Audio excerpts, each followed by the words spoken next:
अब हम आते हैं प्रेशर पर, है ना।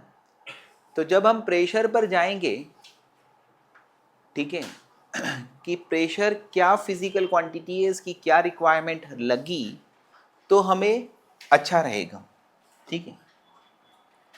अब मुझे सिखाना है प्रेशर।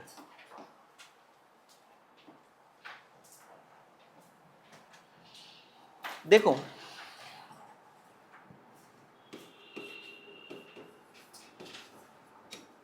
इक्विलिब्रियम ऑफ सॉलिड्स, अगर हमें सॉलिड का इक्विलिब्रियम करना होता है तो उसके लिए कंसेप्ट क्या होता है?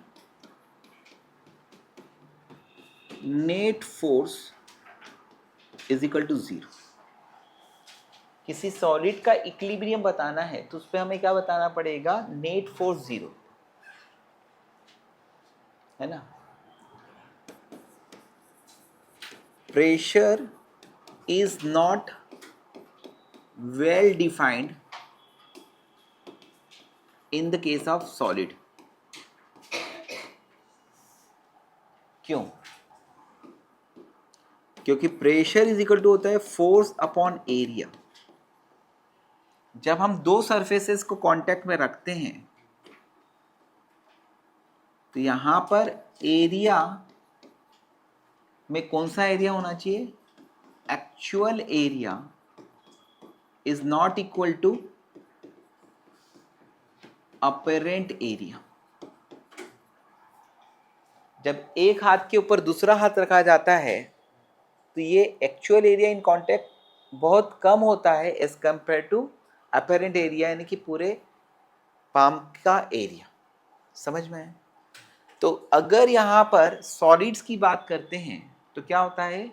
प्रेशर वेल डिफाइंड नहीं है। वो मैंने आपको फ्रिक्शन में समझाया था कि actual area in contact is less than apparent area in contact. In liquid, actual area in contact is equal to apparent area in contact.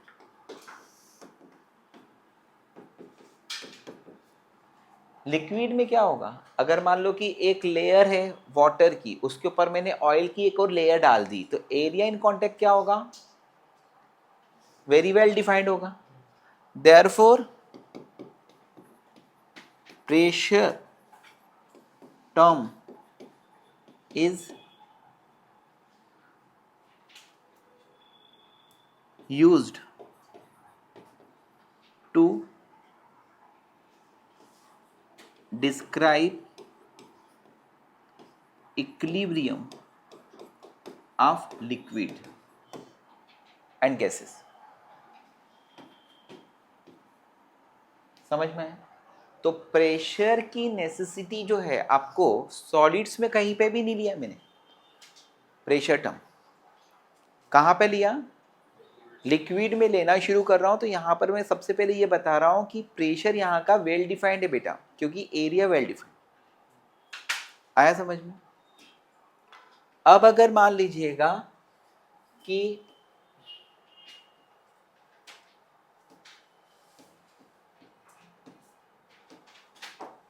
ये एक सुंदर लड़की है ना, अपने पैरों में स्लीपर पहनकर किसी गीले ग्राउंड में जा रही। आया समझ? और ये एक और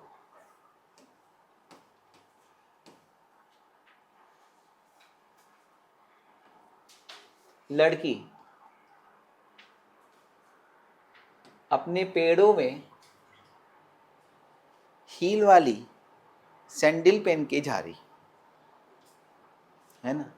इन दोनों में ज़्यादा डिफिकल्टी जो है वो इसका मूवमेंट डिफिकल्ट होगा, है ना। क्यों? क्योंकि यहाँ पर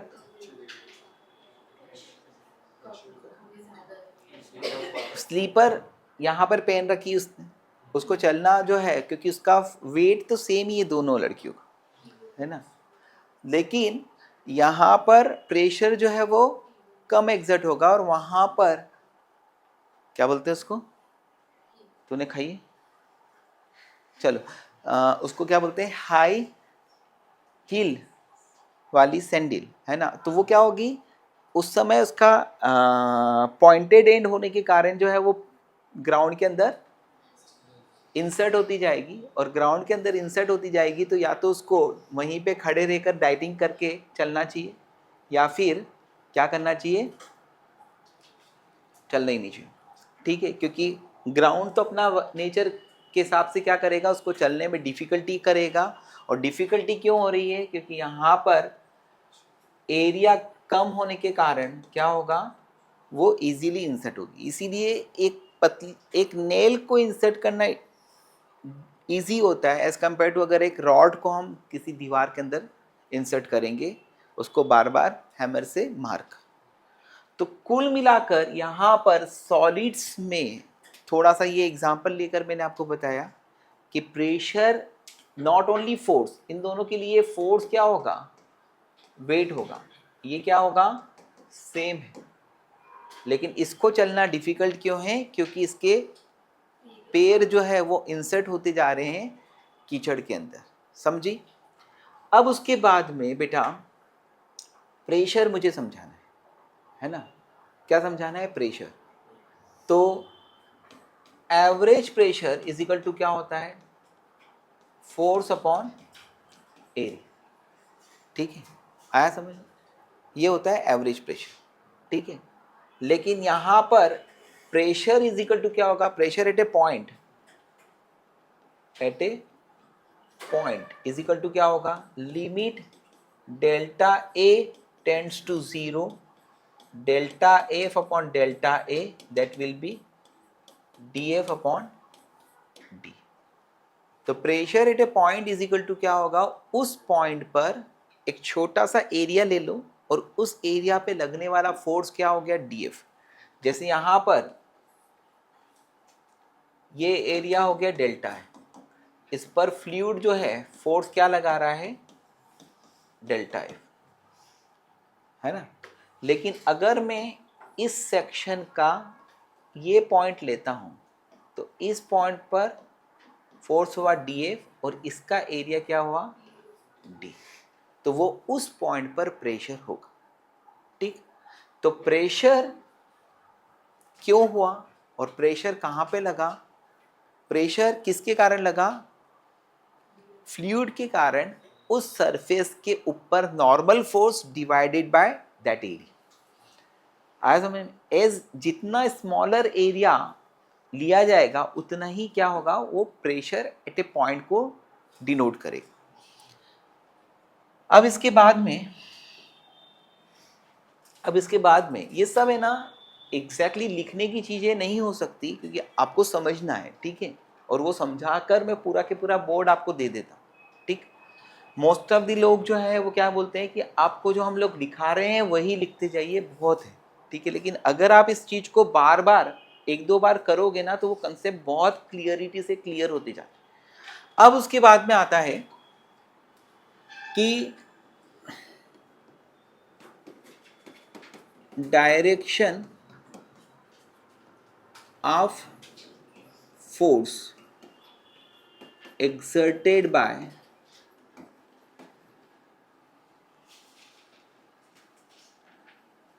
fluid, ओके। अगर हम हमारी बॉडी का, हमारा हाथ जो है वो पानी के अंदर ले जाते हैं, ओके, हमारी हाथ को पानी के अंदर ले जाते हैं, तो मेरे हाथ पर मुझे कहीं पे ऐसा नहीं लगता कि पानी के कारण फोर्स जो है वो क्या लग रहा हो, टेंजेंशियल लग रहा हो। मुझे हर जगह फोर्स कैसा लगेगा, परपेंडिकुलर, है ना। तो direction of force exerted by fluid, ठीक।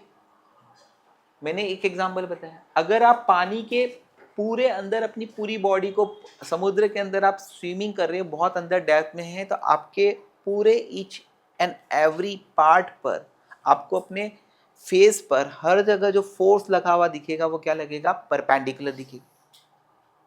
ठीक है, चलिए अगर मान लीजिएगा मैंने ये कंटेनर लिया, मैंने ये दूसरा कंटेनर लिया, ओके, इन दोनों कंटेनर में लिक्विड भर दिया, इन दोनों कंटेनर में लिक्विड भर दिया, है ना। अगर मान लीजिएगा कि यहां पर एक होल करा है, गॉट इट, यहां पे दूसरा होल करा है, यहां पे तीसरा होल करा है, ओके। अब मैं अपने हाथ से या अपने थंब से उस लिक्विड को रोकना चाहता हूं, तो जैसे ही लिक्विड बाहर आएगा मेरे को उसको थंब से रोकना है, तो क्या होगा, यहां पर आपका थंब आ जाएगा, है ना, यहां पर आपका थंब आ जाएगा, ओके, ये नेल पेंट कर देना है, ठीक है। फिर यहां पर आपका थंब आ जाएगा, ठीक है।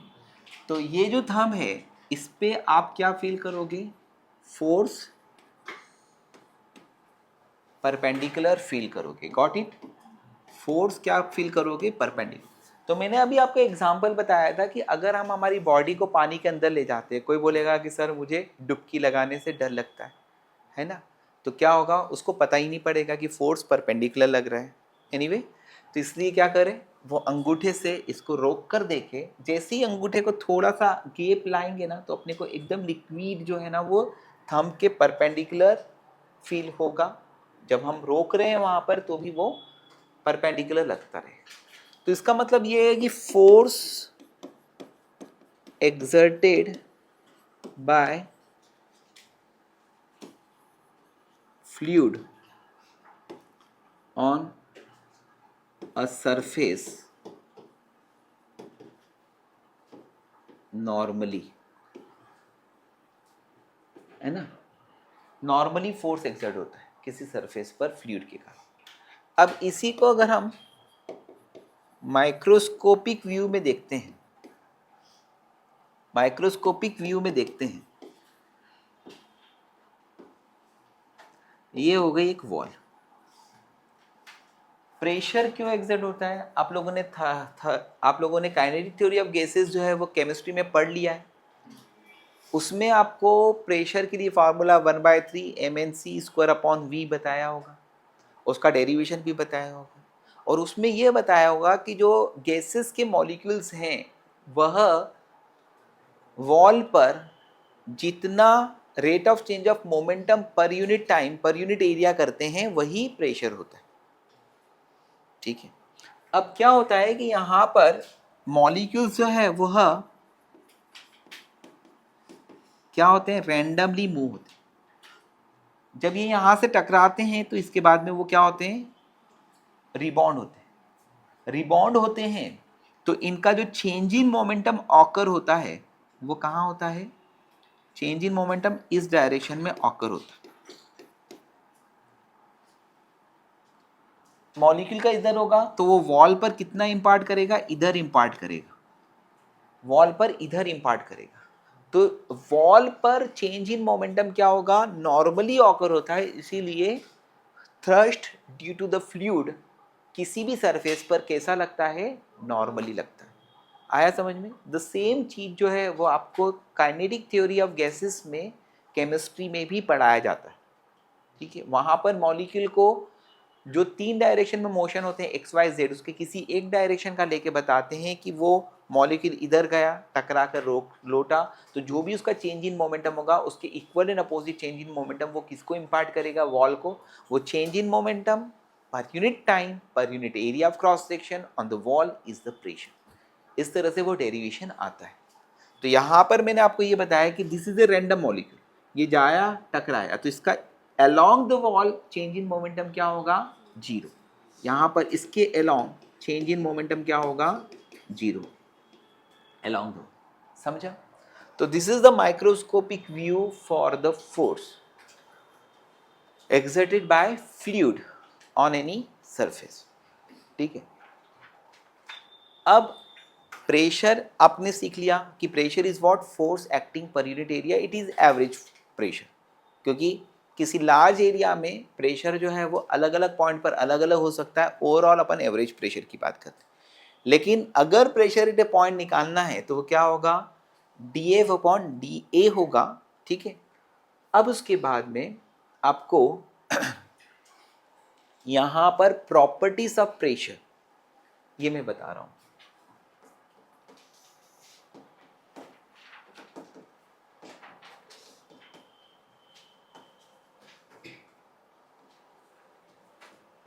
प्रॉपर्टीज ऑफ प्रेशर हम लोग क्या पढ़ रहे हैं,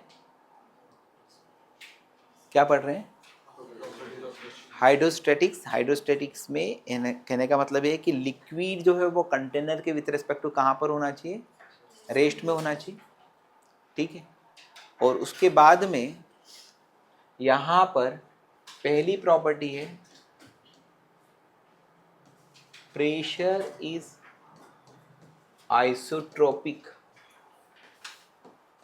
in nature. Pressure is isotropic in nature. That is, pressure at a point is same in all direction. Pressure is isotropic in nature. यानी किसी पॉइंट पर प्रेशर सभी डायरेक्शन में क्या होता है, सेम होता है ना। इसको मैं समझाने के लिए क्या करता हूं, ये लिक्विड हो गया। इस लिक्विड के अंदर अगर मैंने एक क्यूब लिया, ये क्या है, क्यूब है, क्यूबॉइड है, कुछ भी है। इस पे आपको बता चुका हूं कि फोर्स क्या होता है, परपेंडिकुलर लगता है। फोर्स क्या लगता है, परपेंडिकुलर, है ना, ठीक। फोर्स पर यूनिट एरिया क्या होता है, प्रेशर, है ना। प्रेशर एट ए पॉइंट करेंगे तो अगर हम इसको इमेजिन करते हैं कि ये क्यूब जो है वो स्मॉल साइज का हो, क्या हो गया बेटा, स्मॉल साइज का हो गया। तो ये स्मॉल साइज का अगर हो गया तो इतना छोटा तो मैं बताऊंगा ही, क्योंकि एक पॉइंट तो नहीं बता रहा हूं, समझी बेटा, पढ़ ले। तो यहाँ पर यहाँ पर यहाँ पर यहाँ पर क्या आ रहा है, क्या आ रहा है, ये इस पॉइंट पर सभी तरफ से जो फोर्स पर यूनिट एरिया होगा वो प्रेशर होगा। तो यहाँ पर ये डिनोट हो रहा है कि ये सेम है इन ऑल डायरेक्शन। आया समझ। इसके अलावा इसको एक और तरीके से समझाया जा सकता है, और वो तरीका ऐसा है कि कोई एक एपैरेटस लिया जाता है जो प्रेशर को मेजर करता है, और वो एपैरेटस को एक पॉइंट पर अगर हम रोटेट करते हैं, पूरा 360 डिग्री घुमाते हैं, तो वो क्या होगा, हर जगह सेम रीडिंग दे रहा है। इसका मतलब क्या है कि प्रेशर सेम है। जो एपैरेटस होता है ना प्रेशर मेजर करने का, वो एपैरेटस इस तरह से बनाया जाता है। ये एक फनल होता है, फनल के ऊपर एक मेम्ब्रेन लगा देते हैं रबर की, और उसका कनेक्शन जो है वो किसी एपैरेटस से होता है जो कि थ्रस्ट को मेजर करता है। आया समझ में, क्योंकि यहाँ पर जब ऊपर मेम्ब्रेन लगाई, जितना फोर्स लगेगा उतना मेम्ब्रेन में फोर्स लगेगा, उतना ही वो यहाँ पर एयर को कंप्रेस करेगी, और उसको हम मेजर करते हैं, जिससे हम प्रेशर मेजर करते हैं। तो इस तरह के जो एपैरेटस को यहाँ पर रखकर अगर मैं इसको घुमाऊंगा 360 डिग्री, तो वो क्या होगा, सभी केसेस में सेम रीडिंग देता है। ये शो करता है कि pressure is same in all direction. इसको हम बोलते हैं isotropic nature of the pressure. समझा। जैसे अगर तू यहाँ पर हाथ को रखा, अब ये हाथ को अगर घुमाएगा तो क्या होगा, तेरे हाथ पर इक्वली प्रेशर फील हो। Got it. तो this is the first property of pressure, है ना, this is the first property of the pressure, कि प्रेशर इज आइसोट्रोपिक, है ना। प्रेशर के कारण जो फोर्स किसी सरफेस पर लगता है वो कैसा लगता है, नॉर्मल टू द सरफेस लगता है। है ना। अगर वो नॉर्मल टू द सरफेस नहीं लगता तो क्या होता, अगर वो नॉर्मल टू द सरफेस नहीं लगता तो क्या होता है। एक एक छोटी छोटी चीज़ें जो है ना वो बता रहा हूँ। ये सारी चीज़ों को पढ़ने के लिए तुम्हें कम से कम 3 अलग अलग बुक्स की ज़रूरत होगी, है ना। एकदम बेसिक से शुरू हो रहा है, ठीक है, आया समझ में। अगर तुम यहाँ पर मल्टीपल बुक्स भी लेकर देखोगे ना तो तुम्हें इसमें कंटेंट ज़्यादा दिखेगा, ठीक। लेकिन उसका यूटिलाइज करो, मेहनत करो, सॉल्व करो क्वेश्चंस को। अब उसके बाद में यहां पर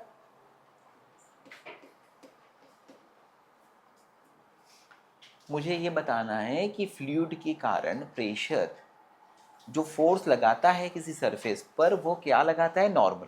2 मिनट का काम है ना, 2 मिनट का काम है बेटा। ये फ्लूइड हो गया, है ना। अब हमने एक चीज सीखी है कि अगर किसी को गलत प्रूव करना है तो बोल दो तेरा जो गलत है वो सही है, तो क्या प्रूव हो जाएगा, वो गलत प्रूव हो जाएगा। यानी कि जो गलत है उसको सही माना, वो गलत है, इसका मतलब सही सही है। आया समझ में।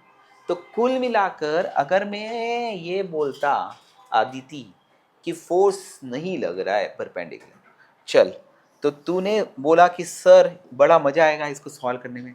चलो सर, अपन ने बताया कि फोर्स कहाँ लग रहा है सर, फ्लूइड के कारण ये लग रहा है, ये फोर्स की करेक्ट डायरेक्शन, लेट करना, लेट माना समझी। अब तेरे फोर्स की सही दिशा ये है कि नहीं, है कि नहीं। अब ये एंगल है थीटा, तो इस फोर्स का ये कंपोनेंट क्या आएगा पुत्र, एफ कॉस थीटा, और ये कंपोनेंट क्या आएगा पुत्र, F sine theta. F sine theta normal to the surface, और F cos theta it causes motion in fluid. अरे भाई, ये टेंजेंशियल फोर्स जब लिक्विड पे लगता है तो लिक्विड क्या है, मोबाइल है, वो तो बह देता, बह जाएगा, नहीं समझे। हाँ, तो this causes motion in the fluid, और मोशन इन द फ्लूइड है, बट फ्लूइड इज स्टैटिक रे। इसका मतलब क्या है, F cos theta should be equal to 0, यानी F is not equal to 0, तो कॉस थीटा इक्वल टू 0 यानी theta equal to 90। That's why the force exerted by the fluid on any surface is normal to that surface, है ना। मैंने क्या करा, ये गलत एंगल थीटा ले लिया, उसको सही मान लिया, ए ठीक है, ऐसा ही होता है। अब जो लोग बोलते हैं ना जीवन में ऐसा ही होता है, उनका क्या होता है, ये हर्ष होता है कि बेटा ऐसा ही नहीं होता, थीटा इक्वल टू 90 ही होता है, समझे। अब कुल मिलाकर force exerted by the fluid on any surface is normal. आप लोगों को कितनी तरह से समझाया, पहला बताया आप फील करो, कहाँ पर, पानी के अंदर समाधि ले लो, है ना। जब आप पानी के अंदर मेडिटेशन करोगे तो आपको पता पड़ेगा कि आपके हर एक बॉडी पर सेंसिटिविटी जो आ रही है ना स्किन पर, वो क्या आ रही, नॉर्मल आ रही। दूसरा थंब लगाकर, तीसरा माइक्रोस्कोपिक, चौथा मैंने आपको बताया था कि, है ना, मेजरमेंट। अब ये और बता दिया। अब यार ये फ्लूइड के कारण जो प्रेशर आता है वो बला किन किन पे डिपेंड कर रही है, वो बला किस किस के ऊपर डिपेंड कर रही है ना। तो अब मैं मेजरमेंट ऑफ प्रेशर की तरफ जा रहा हूँ। मैं कहाँ जा रहा हूँ बेटा, मेजरमेंट ऑफ प्रेशर की। इसका इजीएस्ट वे में समझाता हूँ, डिफिकल्ट वे समझाने से फ़ायदा नहीं है, क्योंकि एक्सप्लेनेशन जो है वो मिलता ही है ऐसे भी आपको। मेजरमेंट ऑफ प्रेशर देखो ये कंटेनर हो गया दोस्त, इस कंटेनर में क्या आ गया, लिक्विड आ गया, गॉट इट। ये लिक्विड है जिसकी डेंसिटी कितनी है आदिति, रो है, इसकी डेंसिटी है रो। ठीक, अब अगर हम यहाँ पर कोई इमेजिनरी क्या लेते हैं, सिलेंडर लेते हैं। अब इमेजिनरी सिलेंडर वर्टिकल भी ले सकता हूँ, इंक्लाइन भी ले सकता हूँ। इंक्लाइन लेकर भी समझा दूंगा लेकिन वो डिफिकल्ट होगा। आपको ऐसे भी क्या गिनना है, आम गिनना है कि गुटली, आम। ठीक है, तो ये अपन एक काम करते हैं, यहाँ पर हम लोग क्या करते हैं,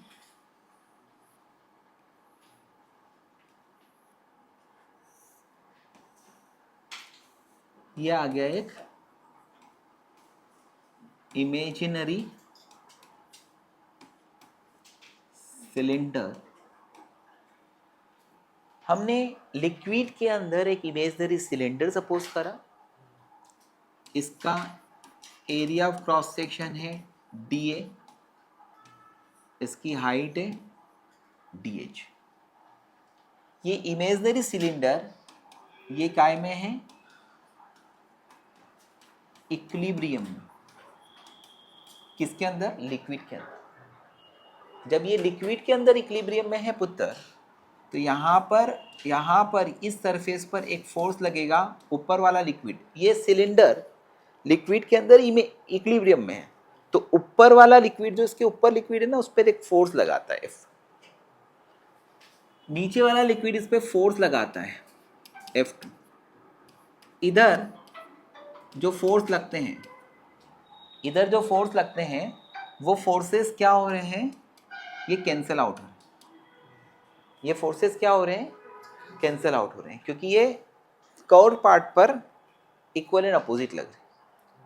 ठीक है, तो ये इक्विलिब्रियम में अगर मैं बता रहा हूं, तो यहाँ पर डाउनवर्ड फोर्स में एक और आएगा, और वो क्या आएगा, वेट ऑफ लिक्विड, है ना, कंटेन इन द सिलेंडर। समझ में आया? तो यहाँ पर ये इक्विलिब्रियम में है, यानी F1 plus what, weight of liquid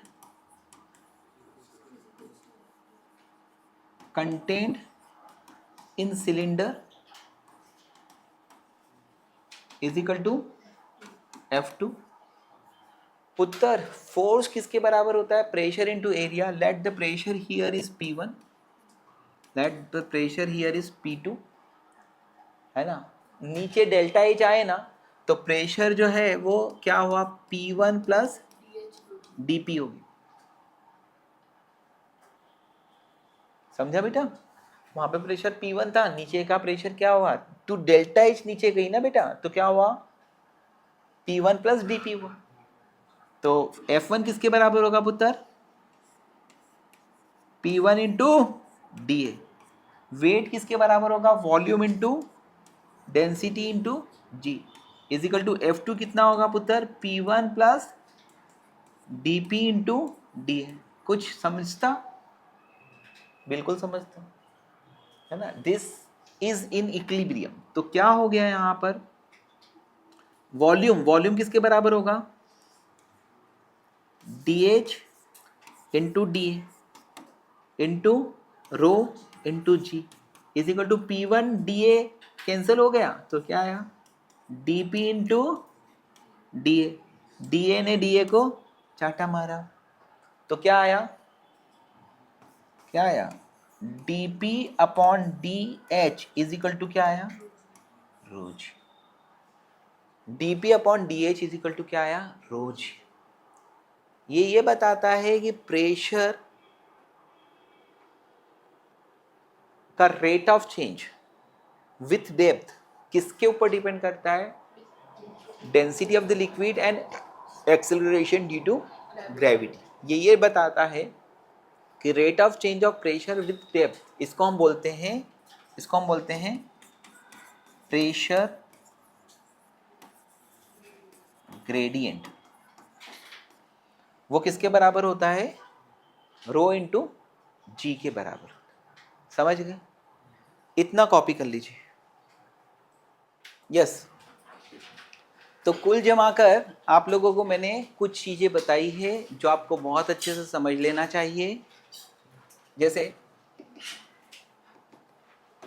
ये एक फ्लूइड है ना, इसके इस पॉइंट पर प्रेशर कितना है, एटमॉस्फेरिक प्रेशर। ये लिक्विड की डेंसिटी क्या है, रो है, और ये रो क्या है, यूनिफॉर्म है, सेम। यहाँ से तो एज डेप्थ पर गया और यहाँ पर तेरे से प्रेशर पूछा जा रहा है, प्रेशर एट डेप्थ एज। तो आपको पता है, we know that dp by D H is equal to क्या होगा, रो जी। तो dp इज इक्वल टू क्या होगा, rho into G into D H. इसका इंटीग्रेशन कर दीजिएगा। At height H equal to 0 pressure कितना है, P naught. At height H pressure कितना है, पी। तो dp का इंटीग्रेशन क्या आएगा, p आएगा, लिमिट क्या होगी, p0 to p, rho G is a constant, dh का इंटीग्रेशन h आएगा, लिमिट क्या होगी 0 टू h, यानी कितना आ गया, p minus P naught equal to rho G H, या फिर p is equal to P naught plus H rho, है ना। Pressure increases linearly with depth, और विथ हाइट प्रेशर क्या होता है, डिक्रीज होता है। आया समझ में। तो ये जो चीज है वो इस तरह से बताई। बात नंबर 1, यानी pressure increases linearly with depth। जैसे जैसे नीचे नीचे नीचे जाते जाओगे प्रेशर क्या होगा, बढ़ता जाएगा। इसके लिए graph in between what, pressure and height, height नहीं डेप्थ, समझा। तो इसका ग्राफ जो आता है वो इस तरह का स्ट्रेट लाइन आता है। यहाँ पर h 0 होगा तो प्रेशर क्या होगा, P नॉट। इसके पहले का ग्राफ हम बताते नहीं क्योंकि वहाँ पर एयर होता है, उसको इसके बाद में ही शुरू होता है, उसके पहले ऊपर एयर है। तो ये जो ग्राफ है, इस ग्राफ का थीटा यानी टेन थीटा इक्वल टू क्या होगा, dp बाय डी होगा। वो किसके बराबर होगा, रो जी के बराबर। आया समझ, आया बेटा समझ। तो यहाँ पर कब है, जब रो इंटू जी क्या होता है, कांस्टेंट, यानी रो भी कांस्टेंट होता है और जी भी, या इन दोनों का प्रोडक्ट क्या होता है, कांस्टेंट। लेकिन सेकंड कंसेप्ट यहाँ पर आ जाता है, अगर रो और एंड जी अगर वेरिएबल है, रो और एंड जी, रो भी वेरिएबल है या जी भी वेरिएबल है या दोनों ही वेरिएबल है, तो उस केस में प्रेशर वर्सेस एज का ग्राफ जो आएगा कुछ कर्व आएगा। ये क्या आएगा, कर्व। और इसके किसी पॉइंट पर अगर तूने टेंजेंट प्लॉट करा, h1 पॉइंट प्रेशर हो गया, p1 h1 हाइट हो गई, p1 प्रेशर हो गया, तो यहाँ पर dp by D H is equal to क्या होगा, टेन थीटा, यानी टेन थीटा यानी क्या, slope of tangent to curve. इस पर इन कंसेप्ट पर क्वेश्चंस जो हैं वो बनाए जा सकते हैं कि dp by D H is equal to rho into G होता है, dp by D H is equal to tan theta होता है, tan theta equal to rho into G होगा, है ना। आया समझ में। तो कुल मिलाकर ये जो चीज़ें हैं इस पर ऑब्जेक्टिव्स बन सकते हैं आपको, ठीक। दूसरा कि विथ डेप्थ प्रेशर बढ़ता है, ऐसे ही जैसे जैसे ऊपर जाते हैं प्रेशर क्या होता है, रिड्यूस होता है। तो प्रेशर डिक्रीजेस विथ हाइट। जैसे जैसे ऊपर जाएंगे वैसे वैसे प्रेशर क्या होगा, कम होगा। ठीक है, समझ गए? ये लिक्विड हो गया। अगर यहाँ पर प्रेशर P1 है और यहाँ पर प्रेशर P2 है, यहाँ से यहाँ तक आप कितनी हाइट उठे, x, तो क्या होगा, P2 इज इक्वल टू क्या होगा, P1 minus X rho G. With height pressure decrease होता है। ठीक है, P2 minus P1 is equal to क्या होगा, एक्स रो जी। ठीक, तो प्रेशर विद डेप्थ बढ़ता है ना। तीसरा, अगर ये P3 पॉइंट है तो P1 इक्वल टू क्या होगा, P3, यानी प्रेशर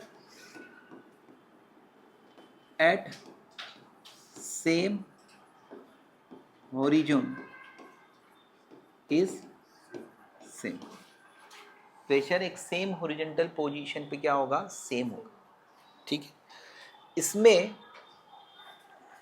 अगर हमें प्रेशर मेजर करना है तो हमें वर्टिकल हाइट्स की रिक्वायरमेंट है बस। ठीक है, जैसे यहाँ पर अगर मान लीजिएगा एक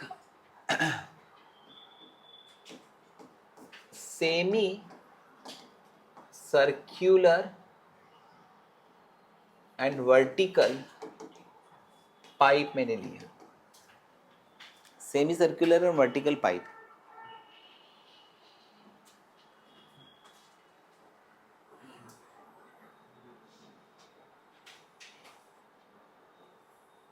ये ऐसा है, इसमें एक लिक्विड भरा हुआ है,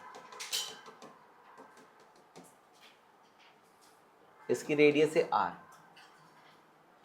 ये एक पॉइंट है, ये दूसरा पॉइंट है, ये एंगल 60 डिग्री है, ये एंगल 30 डिग्री। आया समझ? ये पाइप है, इसमें लिक्विड भरा है जिसकी डेंसिटी रो है, रेडियस r है ना। आपको पता है कि यहाँ पर ये पॉइंट 1 होगा, ये पॉइंट 2 होगा, यहाँ पे प्रेशर P2 होगा, यहाँ पे प्रेशर P1 होगा, तो किस पॉइंट पर प्रेशर ज़्यादा होगा, P2। अगर मुझे P2 माइनस P1 निकालना है तो क्या होगा, अगर मुझे यहाँ पर P2 माइनस P1 निकालना है तो क्या होगा। ठीक है, फिर उसके बाद में यहाँ पर अगर मैं इसको सॉल्व करने जाता हूँ तो मुझे क्या करना पड़ेगा कि मैं इस पॉइंट से कितना नीचे गया। आया समझ? इस पॉइंट से मैं कितना नीचे गया, तो ये रेडियस r है, ये लेंथ क्या होगी, यहाँ से यहाँ तक की लेंथ क्या होगी, r cos 60 बेटा, और ये वाली लेंथ, संपूर्ण लेंथ क्या होगी, r cos 30। Got it? तो क्या होगा, P2 minus P1 is equal to, आप कितना नीचे गए, h रो जी के बराबर होगा। h यानी कितना नीचे गए बेटा, ये टोटल डिस्टेंस में से ये डिस्टेंस को माइनस करोगे तो ये आ जाएगा h। It is what, r cos 30 minus r cos 60 into rho g. So your answer is r root 3/2 minus 1/2 rho g. समझ गए? तो ये क्वेश्चन मैंने आपको बना कर दिया कि प्रेशर जो है वह किसके ऊपर डिपेंड नहीं करता है, यहाँ पर ऊपर लिक्विड है या नहीं है इस पर डिपेंड नहीं करता है, it is a complete liquid है। आया ना समझ में? एक कंप्लीट लिक्विड है, उसके इन दोनों पॉइंट के बीच में प्रेशर डिफरेंस निकालना है। तो आप जैसे जैसे नीचे जाओगे प्रेशर बढ़ेगा, और कितना नीचे गए यहाँ से यहाँ तक, h, और वो निकालने के लिए मैथ्स का एक सिंपल कंसेप्ट लगाकर हम लोगों ने निकाला। तो एक क्वेश्चन और बनता है इस पे, वो मैं आपको देता हूँ, आप उसको अटेम्प्ट करो बस, it is the last problem. ठीक है,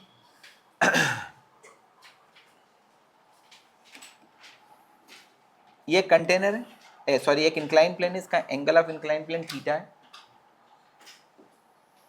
यहाँ पर ये कंटेनर है, इस कंटेनर में एक लिक्विड रखा हुआ है,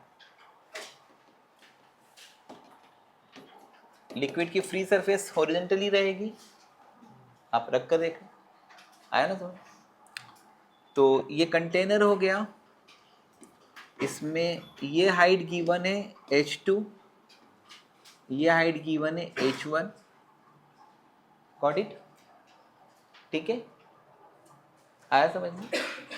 ये पॉइंट है m, ये पॉइंट है n, आपको pm माइनस pn निकालना है, आपको क्या निकालना है, pm माइनस pn, ठीक।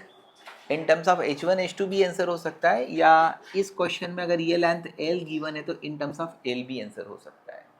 तो आप दोनों करके देख सकते हो कि इन दोनों पॉइंट्स के बीच में प्रेशर डिफरेंस क्या होगा। लिक्विड की डेंसिटी रो है, वहां पर एक्सेलरेशन ड्यू टू ग्रेविटी कितना है, g। समझा रहे?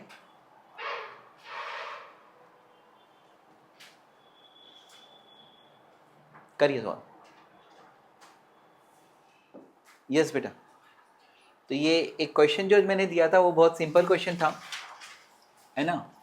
अब सुनिए, इस लाइन के परपेंडिकुलर ये लाइन है और इस लाइन के परपेंडिकुलर ये लाइन है, तो ये भी एंगल क्या होगा, थीटा।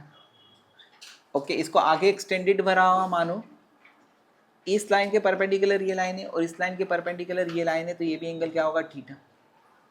तो बेसिकली इस पॉइंट पर प्रेशर, ये अगर x2 है और ये अगर x1 है, तो आपको pm माइनस pn किसके बराबर होगा, x2 minus x1 rho G, yes और नो। वर्टिकल डेप्थ आपको मेजर करनी। What will be the value of x2, x2 is equal to क्या होगा, h2 cos थीटा, और x1 बराबर क्या होगा, h1 cos थीटा। तो यहाँ पर h2 minus h1 cos theta rho G is your answer. समझ गए, आया समझ में। तो इसकी फर्स्ट डीपीपी आप सॉल्व करने की कोशिश करिए, मोर देन 10 क्वेश्चन सॉल्व कर पाओ।